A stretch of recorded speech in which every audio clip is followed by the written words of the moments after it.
Okay, folks. So this is the first one I've done where I'm trying to stick my ugly mug in this. So I've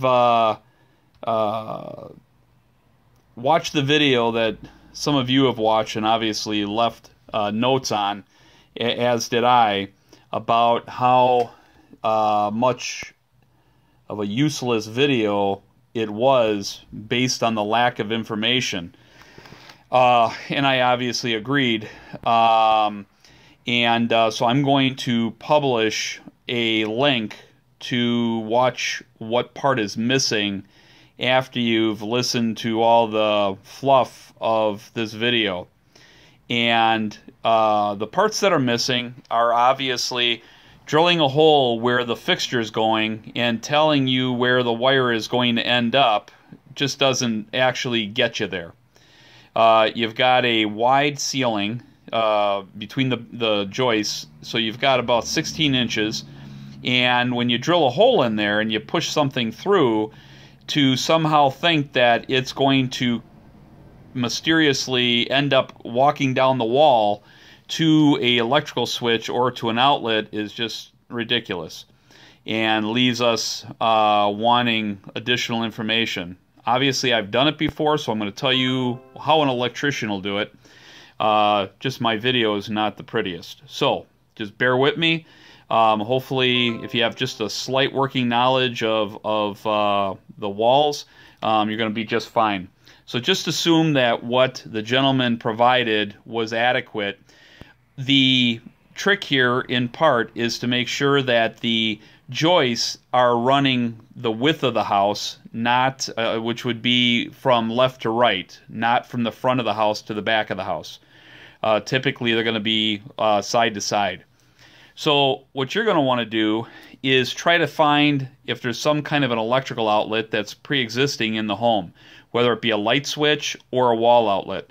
Now, the only problem is that if that wall outlet or the light switch are not really lined up, if you look at the wall and trace straight up and then over the ceiling where you want to place the outlet, it might not line up.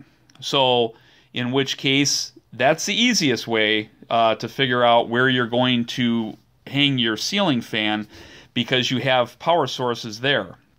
If you don't use those, now it gets a little trickier as far as what your knowledge base is to actually bring the wire down the wall through the floorboard and into the basement, where you probably would run it into an electrical panel and put a new circuit breaker on, and so on and so forth. But let's just get to the real simple stuff here. So we have to somehow go across the ceiling, and let's just assume that the ceiling joists are going from left to right, which is side to side of your house to the other side. And let's just assume that you have a light fixture, or excuse me, a outlet or a light switch, that if you created a line straight up from that to the ceiling, and then from the ceiling across to the spot center in the room, what we're going to do is I'm going to take you over to an area that I took some tape and taped it out. Because what you're going to do, let me just get it up there. On my wall, I created a area with tape that shows this is the wall and this is the ceiling. So what you're going to do, if you can kind of see, is you're going to be cutting with I use an oscillating tool. So you're going to basically cut from the top, 6 inches from the corner outward, up, this way to the ceiling, and on the other side, and cut across, and you're going to cut in the crack, down, over, and back up, so that at the end of the day, you basically have an L. And this piece, so long as you do it well, now keep in mind there's going to be a tape or some kind of drywall seal that's right in this corner here. So keeping that together, I don't know that you can, but it's possible that if you use an oscillating tool, you'll be able to keep that piece intact and you'll be able to reuse it. And so, that having been said, what's going to end up happening is once you get that piece out, at the top up here, you're going to see a double 2x4 going across. And what you need to do, and the reason why we're cutting like this, is so that we're seeing the ceiling and we're seeing underneath the wall, underneath the the 2x4s, the double that are stacked on top of one another.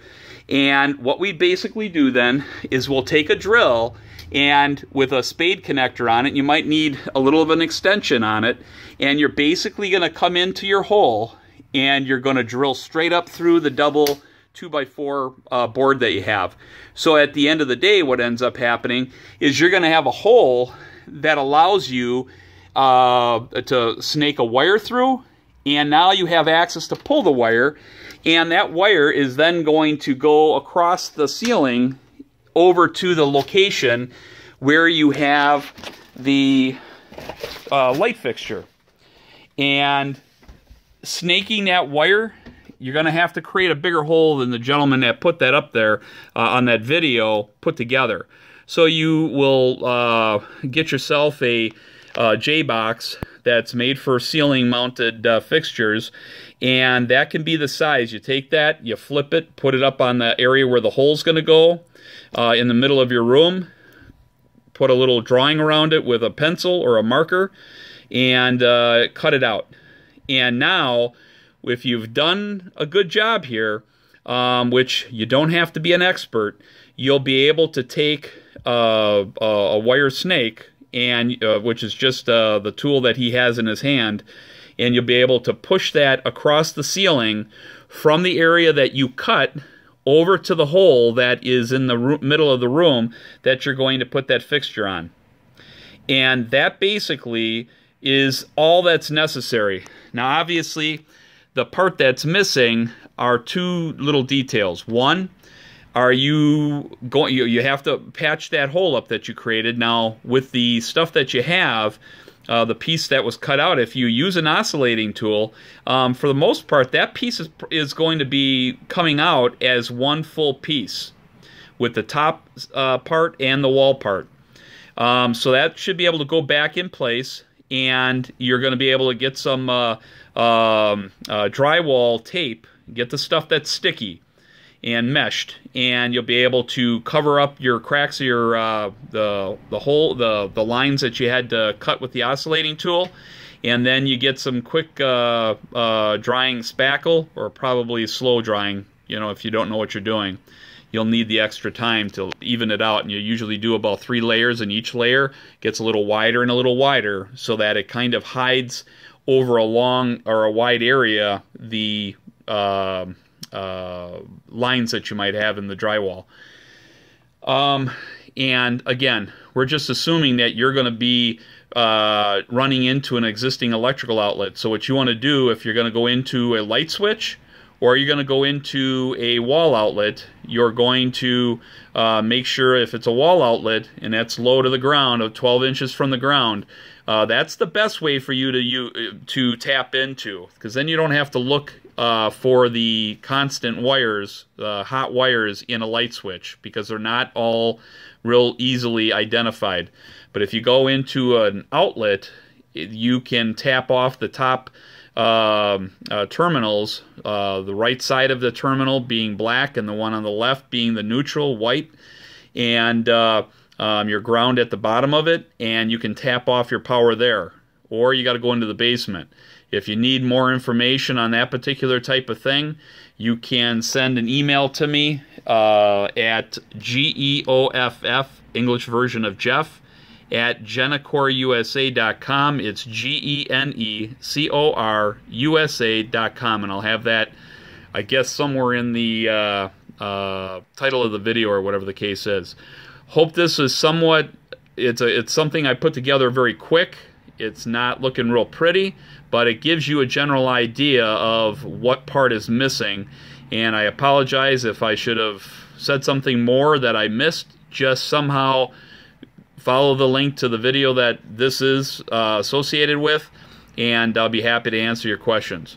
That's about it. Thank you, and good luck.